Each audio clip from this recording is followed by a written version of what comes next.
Bingbong Mejaldea, dating Executive Secretary ni Pangulong Rodrigo Roa Duterte. Alam po ninyo, hindi ko talaga kayang pumunta ngayon dito dahil sa aking kalagayan. Pero meron na ako isang bagay na gustong i-share sa inyong lahat. Tinatawag nila ako na best friend ni Duterte. Hindi, ang tunay na best friend ni Duterte, ikaw, kayo. Alam ko po yun dahil sa 6 na taon na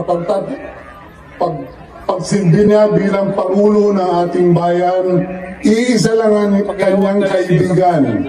Ang kaibigan niya ay ang taong Pilipino. Kayo. Mahal niya kayo. Isa lang ang hihiling ko. Pagdasal nyo lang isa at suportahan natin itong laban na ito na dapat kung kailangan may hustisya, dapat ibigay sa ating bayan. Yun lang po. Maraming salamat sa inyong lahat.